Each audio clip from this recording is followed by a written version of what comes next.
most creative way you've ever followed your parents' rules just to annoy them? My mother had this unbreakable rule about keeping my bedroom door open at all times. Open doors build trust, she'd lecture while dramatically swinging my door to its maximum angle. Any attempt to close it, even a crack, would summon her like some privacy-hating demon. 3 violations meant losing my weekend plans, which for a socially desperate 16-year-old was basically emotional waterboarding. By junior year, I'd reached my limit. If mom wanted an open door, I'd give her an open door, just not how she imagined. The malicious compliance began simply enough. I removed my bedroom door from its hinges completely. When mom walked by that evening and saw the empty door frame, she stopped dead in her tracks. "What happened to your door?" she asked, eyes widening. "I'm embracing your open door policy," I explained innocently. "This way there's zero chance of accidentally violating the rule. It's permanently open now." My dad, passing by with his coffee, nearly choked trying not to laugh. Mom just stared, mouth slightly open, before walking away muttering something about teenagers and literal interpretations. Encouraged by this non-punishment, I escalated. The next day, I installed a beaded curtain across my doorway, the tackiest one I could find at the thrift store, with rainbow colors and little plastic flamingos. "It's not a door," I explained when mom questioned it. "Doors are solid. This is just decorative strings with tropical birds." I demonstrated by shouting through it,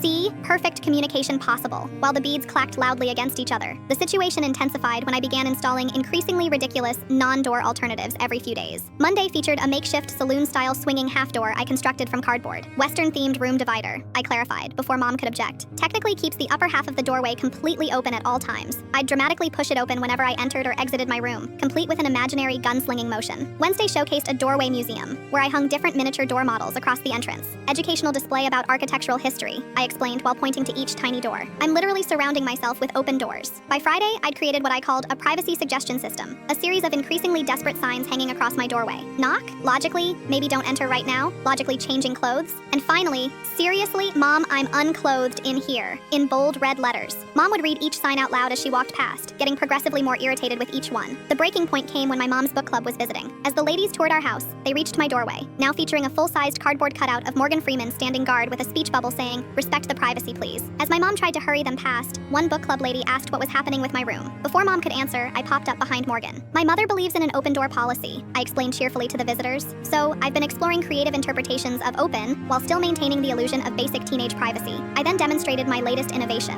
a doorway covered in bubble wrap that made an unholy amount of noise when anyone tried to pass through it. "Intrusion alert system," I called it. "Door remains open, but entry is audibly announced." The ladies laughed so hard one of them snorted her tea. My mother's face went through about 17 different emotions before settling on a mix of embarrassment and surrender. That night, she knocked on my doorframe, currently festooned with strips of crepe paper like a car wash. "New rule," she said through gritted teeth. "You may close your actual door when changing clothes or sleeping." Now when mom reminds me about privacy, I just rattle the doorknob and whisper, "Morgan Freeman is disappointed in this policy change."